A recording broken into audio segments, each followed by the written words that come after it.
Hello, good morning. സുഖമല്ല എല്ലാവർക്കും.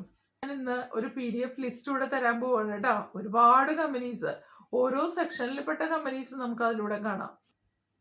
ആ ലിസ്റ്റില് കമ്പനീസ് ഏത് വിഭാഗത്തിൽപ്പെട്ടതാണെന്ന് കാണാം. നമുക്ക് കമ്പനീസിന്റെ നെയിം കാണാം. അതുപോലെ തന്നെ അവരുടെ അക്രഡിറ്റേഷൻ എത്ര നാൾ വരെയാണ്, അവരുടെ രജിസ്ട്രേഷൻ എത്ര നാൾ വരെ ഉണ്ടെന്നും നിങ്ങൾക്ക് കാണാം. അപ്പൊ അത് 2022, 23, 24 ഒക്കെ ഉണ്ട്. ഇതൊന്നും നമ്മൾ മൈൻഡ് ചെയ്യണ്ട. ഒന്നുകൂടി താഴേക്ക് സ്ക്രോൾ ചെയ്തിട്ടുണ്ടെങ്കിൽ നിങ്ങൾക്ക് 2027 വരെയുള്ള കമ്പനീസ് കാണാം. അപ്പൊ 2025 മുതൽ 2017 വരെയുള്ള അതിനും മുകളിലുള്ള കമ്പനികളൊക്കെ ആണെങ്കിൽ ആ കമ്പനികളൊക്കെ നിങ്ങൾ സെർച്ച് ചെയ്തിട്ട് അവരുടെ കരിയേഴ്സിന്റെ ഓപ്ഷനിൽ ക്ലിക്ക് ചെയ്തിട്ട് നിങ്ങൾക്ക് ആ ജോലിക്ക് അപ്ലൈ ചെയ്യാം.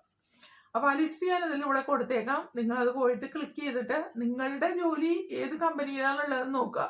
ഇപ്പൊ നിങ്ങൾ ഫാമിംഗ് കമ്പനിയിലാണ് ജോലി തേടുന്നതെങ്കിൽ ആ ഫാമിംഗ് കമ്പനി സെലക്ട് ചെയ്യുക. അല്ല നിങ്ങൾ കൺസ്ട്രക്ഷൻ കമ്പനിയിലാണെങ്കിൽ അത് സെലക്ട് ചെയ്യുക. അതുപോലെ തന്നെ സോഫ്റ്റ്വെയർ കമ്പനി ആണെങ്കിൽ അത് സെലക്ട് ചെയ്യുക. അപ്പൊ സ്കിൽഡും അൺസ്കിൽഡും ആയിട്ടുള്ള സ്പോൺസർഷിപ്പ് സൈറ്റില്, അതായത് ഓസ്ട്രേലിയൻ ഗവൺമെന്റ് സൈറ്റിൽ കൊടുത്തിട്ടുള്ള ഒരു PDF ലിസ്റ്റ് ആണ് ഞാൻ നിങ്ങൾക്ക് ഇവിടെ തരാൻ പോകുന്നത്. കൊടുക്കുന്ന കമ്പനീസിന്റെ ഒരു ലിസ്റ്റ് ആണ് ഇത്. അപ്പൊ ഗവൺമെന്റ് ഒരു വലിയ ലിസ്റ്റാണ് ഇവിടെ പബ്ലിഷ് ചെയ്തിട്ടുള്ളത്. അപ്പൊ അത് പോയിട്ട് ക്ലിക്ക് ചെയ്തിട്ട് നിങ്ങൾ ജോലിക്ക് അപ്ലൈ ചെയ്യാനായിട്ട് നോക്കുക കേട്ടോ. ഇത് ഓസ്ട്രേലിയൻ ഗവൺമെന്റിന്റെ ഡിപ്പാർട്ട്മെന്റ് ഓഫ് ഹോം അഫയേഴ്സ് സൈറ്റാണ്. ഇതില് ഈ ഗവൺമെന്റ് സൈറ്റിലുള്ള ഒരു അക്രഡിറ്റഡ് എംപ്ലോയേഴ്സിൻ്റെ ലിസ്റ്റാണ്. ഇവിടെ പറയുന്നുണ്ട് temporary resident active accredited sponsors as 23 November. അപ്പോൾ അതിൽ എങ്ങനെയാണ് ഇത് നോക്കുന്നതെന്ന് ഞാൻ കാണിച്ചു തരാം കേട്ടോ.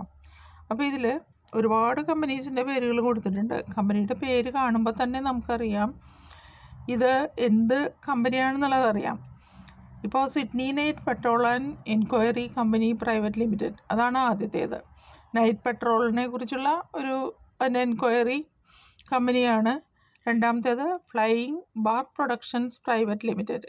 നമുക്ക് ആ രണ്ടാമത്തെ കമ്പനിയുടെ പേര് നമുക്കൊന്ന് ഗൂഗിളിൽ നമുക്കൊന്ന് സെർച്ച് ചെയ്ത് നോക്കാം. Flying bar productions private limited. Chrome open ചെയ്യുക. അതിൽ നമ്മളിത് ടൈപ്പ് ചെയ്ത് കൊടുക്കുക. ഫ്ലൈയിങ് ബാർക്ക് പ്രൊഡക്ഷൻസ്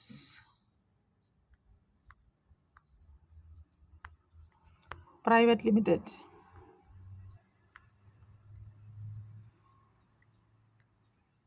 നമുക്കൊന്ന് സെർച്ച് ചെയ്ത് നോക്കാം. അപ്പോൾ ഫ്ലൈയിങ് ബാർ പ്രൊഡക്ഷൻസിൻ്റെ വെബ്സൈറ്റ് ഇവിടെ വന്നിട്ടുണ്ട്.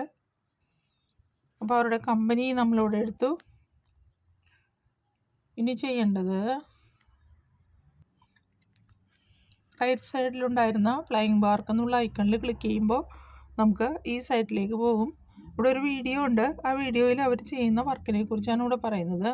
നമുക്ക് മെനുവിൽ ലെഫ്റ്റ് സൈഡിലുള്ള മെനുവിൽ ക്ലിക്ക് ചെയ്യുമ്പോൾ കുറേ ഓപ്ഷൻസ് ഇവിടെ വരുന്നുണ്ട്. അപ്പോൾ അവർ ജോബ്സ് എന്നുള്ളത് ക്ലിക്ക് ചെയ്യാം. അവരുടെ ജോബ്സ് ക്ലിക്ക് ചെയ്തപ്പോൾ വരുന്നത് അനിമേഷനോട് ബന്ധപ്പെട്ട കുറേ വർക്കുകളാണ്. അനിമേഷനോട് ബന്ധപ്പെട്ട കുറേ ജോബ്സാണ് ഇതിലൂടെ വരുന്നത്. അപ്പോൾ ഇതിൽ പ്രധാനമായിട്ട് first CGFX artist, second 2D character layout artist, senior 2D rough animator, 3D animator, senior animation TD, asset supervisor. അപ്പോൾ അനിമേഷനോട് ബന്ധപ്പെടാത്ത ജോബ്സ് ഒന്നും ഇതിലുണ്ടെന്ന് കാണിക്കാനാണ് ഞാനത് പറയുന്നത്. ഇവിടെ ഒരു മാനേജർ സൂപ്പർവൈസറെ ആവശ്യമുണ്ട്. ആ സൂപ്പർവൈസറുടെ ക്വാളിഫിക്കേഷൻ എന്താണെന്ന് നമുക്കിവിടെ നോക്കാം. അസറ്റ് സൂപ്പർവൈസറായിട്ടുള്ള എക്സ്പീരിയൻസ് ആണ് ഇതിലൂടെ ചോദിച്ചിട്ടുള്ളത്. അപ്പോൾ മെയിനായിട്ട് ഇതിന് അനിമേഷൻ്റെ എല്ലാ ക്വാളിഫിക്കേഷനും നമുക്കിവിടെ വേണം. Asset supervisor, CG asset analyst, CG lighting artist, new compositor, second assistant editor, financial analyst, senior production accountant. അപ്പോൾ അക്കൗണ്ടൻറ്റിനെ വരെ ഇവിടെ ആവശ്യമുണ്ട്. ഇത് കൂടാതെ എക്സ്പ്രഷൻ ഓഫ് ഇൻട്രസ്റ്റ് ഇൻറ്റേൺഷിപ്പിലുള്ള ഒരു ജോബ് കൂടിയുണ്ട്. അപ്പോൾ ഇത് അവർക്ക് ഇപ്പോൾ ഒഴിവുകളില്ല എങ്കിലും ഭാവിയിലുണ്ടാകുന്ന ഒഴിവുകളിൽ നിങ്ങളെ പരിഗണിക്കും ഇതിലേക്ക് നിങ്ങൾ അപ്ലൈ ചെയ്തിട്ടുണ്ടെങ്കിൽ. ഇതിൽ എൻട്രി ലെവലായിട്ട് എക്സ്പീരിയൻസിൻ്റെ ആവശ്യമില്ല. നിങ്ങൾക്ക് നേരിട്ട് തന്നെ ഇതിലേക്ക് അപ്ലൈ ചെയ്യാം. അപ്പോൾ ഇങ്ങനെ ഒരുപാട് ജോബ്സ് ഉണ്ട്. പൈപ്പ് ലൈൻ TD പ്രൊഡ്യൂസറെ ആവശ്യമുണ്ട്, പ്രൊഡക്ഷൻ കോർഡിനേറ്ററെ ആവശ്യമുണ്ട്. ഫ്ലൈയിങ് ബാർ പ്രൊഡക്ഷൻസ് എന്തെല്ലാം ജോബ്സ് അല്ലെങ്കിൽ പ്രോജക്ട്സ് ഇവിടെ ചെയ്തിട്ടുണ്ടെന്ന് ഇവിടെ പറയുന്നുണ്ട്. ഇപ്പോൾ എക്സാമ്പിളായിട്ട് ഇവിടെ പറയുന്നത് ലാസ്റ്റ് എയർബെൻഡർ ഫീച്ചർ ഫിലിം അവർ ചെയ്തിട്ടുണ്ട്. നെറ്റ്ഫ്ലിക്സിലെ സ്ട്രേഞ്ചർ തിങ്സ് അനിമേറ്റഡ് സീരീസ്, അതുപോലെ തന്നെ ടെയിൽസ് ഫ്രം ഔട്ടർ സുബൂറിയ, ഇതെല്ലാം ചെയ്തിട്ടുള്ളത് ഇവരാണ്. നമ്മൾ ചെയ്തിട്ടുള്ള ഒരു വർക്കിൻ്റെ ഒരു ഡെമോ റീൽ അവർക്ക് അയച്ചു കൊടുക്കേണ്ടതും ആവശ്യമാണ്. ഇത്തരത്തിലുള്ള ജോലികൾക്ക് അപ്ലൈ ചെയ്യുമ്പോൾ നമ്മൾ ചെയ്ത പ്രോജക്ട്സ് സക്സസ്ഫുൾ ആണോ എന്ന് നോക്കാൻ വേണ്ടിയിട്ടാണ് അതവിടെ ചെയ്യുന്നത്. അവർ TV സീരീസ് ചെയ്യുന്നുണ്ട്, ഷോർട്ട് ഫിലിം ചെയ്യുന്നുണ്ട്, ഗെയിംസ്, അതുപോലെ അനിമേഷൻ സർവീസസ് ഡെവലപ്മെൻറ്റ്, ഇതെല്ലാം ചെയ്യുന്ന ഒരു കമ്പനിയാണ് ഇത്. അപ്പോൾ അതിൻ്റെ കുറച്ച് പ്രോജക്ട്സിൻ്റെ ചില ഇമേജസ് കൂടി ഇതിലൂടെ ഇവർ കാണിച്ചിട്ടുണ്ട്. അപ്പോൾ നല്ലൊരു കമ്പനിയാണെന്ന് നമുക്കിത് കാണുമ്പോൾ തന്നെ മനസ്സിലാവും. അപ്പോൾ അനിമേഷൻ ഫീൽഡിൽ വർക്ക് ചെയ്യുന്ന ആരെങ്കിലും ഉണ്ടെങ്കിൽ ഈ കമ്പനി വളരെ നല്ല കമ്പനിയാണ് കേട്ടോ. വീട്ടിലിരുന്ന് പോലും നമുക്ക് റിമോട്ടായിട്ട് വർക്ക് ചെയ്യാൻ പറ്റിയ ഒരു കമ്പനിയാണിത്. അപ്പോൾ ഇത് ഞാനിവിടെ കാണിച്ചു തന്നത് നിങ്ങൾക്ക് എങ്ങനെയാണ് ഒരു കമ്പനിയുടെ പേര് ടൈപ്പ് ചെയ്ത് അതിൽ നിന്നും അവരുടെ കരിയർ ഓപ്ഷൻ ക്ലിക്ക് ചെയ്ത് എങ്ങനെ ജോലികൾക്ക് അപ്ലൈ ചെയ്യാമെന്ന് കാണിക്കാൻ വേണ്ടിയിട്ടാണ് ഞാനിതിവിടെ കാണിച്ചു തന്നത്. അപ്പോൾ ഇതുപോലെ എല്ലാവരും ഒന്ന് ചെയ്ത് നോക്കട്ടോ. ഇതുപോലെ ഒരുപാട് കമ്പനീസിൻ്റെ പേര് ഇതിലൂടെ ഉണ്ട്. ഇതുപോലെ ഈ കാണുന്ന ഓരോ കമ്പനിയുടെയും പേര് നിങ്ങൾ ടൈപ്പ് ചെയ്തിട്ടുണ്ടെങ്കിൽ നിങ്ങൾക്ക് അതിലുള്ള കരിയർ ഓപ്ഷൻ എന്തൊക്കെയാണെന്ന് കൂടെ നോക്കാം. അപ്പോൾ flying bar productions private limited എന്ന് പറയുന്നത് ഒരു ടോപ്പ് കമ്പനിയാണെന്ന് നമുക്കിതിൽ നിന്ന് മനസ്സിലായി. അനിമേഷൻ സെക്ടറിലെ ജോലി നോക്കുന്നവർക്ക് പറ്റിയ ഒരു കമ്പനിയാണിത്. ഇതുപോലെ നിങ്ങൾ ബാക്കിയുള്ള കമ്പനികളും ടൈപ്പ് ചെയ്തിട്ട് നിങ്ങളുടെ ജോലി അതിലുണ്ടോ എന്ന് നിങ്ങൾ സെർച്ച് ചെയ്ത് നോക്കുക കേട്ടോ. അതിനുകൂടി വേണ്ടിയാണ് ഞാൻ ഈ ഒരെണ്ണം എങ്ങനെയാണ് നോക്കുന്നതെന്ന് കാണിച്ചു തന്നത്. ഓരോന്നിൻ്റെയും നെയിം വായിക്കുമ്പോൾ തന്നെ നമുക്ക് അത് ഏത് സെക്ടറിലുള്ള കമ്പനിയാണെന്ന് മനസ്സിലാക്കാനായിട്ട് സാധിക്കും. അപ്പോൾ ഇങ്ങനെയാണ് ഈ ലിസ്റ്റിൽ നിന്നും നമ്മളിവിടെ ജോബ് സെർച്ച് ചെയ്യുന്നത്. ഓക്കെ, മടി കൂടാതെ എല്ലാവരും തന്നെ എല്ലാ ദിവസവും ജോലിക്ക് അപ്ലൈ ചെയ്യണമെന്നാണ് ഞാൻ പറയുന്നത്. പക്ഷേ ആഴ്ചയിൽ 2 പ്രാവശ്യമെങ്കിലും.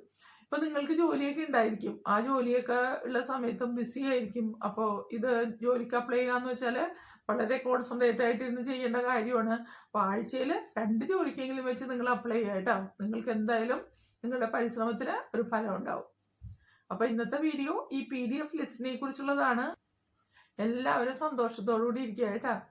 എല്ലാവരും വലിയ വലിയ സ്വപ്നങ്ങൾ കാണുക. നിങ്ങൾ ആ കാണുന്ന സ്വപ്നങ്ങളായിരിക്കും നിങ്ങളുടെ ജീവിതത്തിൽ സംഭവിക്കാൻ പോകുന്നത്. അപ്പോൾ അതുകൊണ്ട് വലിയ വലിയ സ്വപ്നങ്ങൾ കാണുക. ഞാൻ ഇന്നലെ പറഞ്ഞില്ലേ, മറ്റുള്ളവരോടൊന്നും നിങ്ങൾക്ക് ജോലിക്ക് അപ്ലൈ ചെയ്യുന്നതിനെ കുറിച്ചോ അല്ലെങ്കിൽ ഇങ്ങനെ പോകാൻ ആഗ്രഹമുണ്ടെന്നോ പറയാണ്ടിരിക്കുക. മിക്കവാറും ആളുകളെല്ലാം കുശുമ്പുള്ള ആൾക്കാരായിരിക്കും. അപ്പോൾ അവൻ അങ്ങോട്ട് പോവുകയാണോ എന്നുള്ളൊരു ചിന്ത അവരുടെ മനസ്സിൽ വരും. അപ്പം അങ്ങനെ ഒരു നെഗറ്റീവായിട്ടുള്ള ഒരു എനർജി ഉണ്ടാക്കാതിരിക്കാൻ വേണ്ടിയിട്ടാണ് മറ്റുള്ളവരോട് ഇപ്പോൾ പറയണ്ടെന്ന് പറയുന്നത്. അപ്പം നിങ്ങൾ അത് ആരോടും പറയാണ്ട് എല്ലാ കാര്യവും നടന്നു കഴിഞ്ഞിട്ട് നമുക്ക് സന്തോഷത്തോടുകൂടി പറയാമല്ലോ. അതാണ് നിങ്ങൾക്ക് നല്ലത്.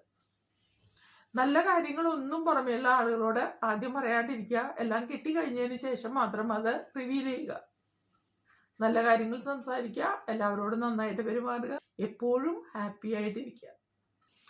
അപ്പോൾ വീഡിയോ ഞാനിവിടെ വെച്ചിവിടെ വൈൻഡപ്പ് ചെയ്യാണ്. ഇനിയും നമുക്ക് അടുത്ത വീഡിയോയിൽ പുതിയ കാര്യങ്ങൾ ചർച്ച ചെയ്യാം. അതുവരെ see you, bye.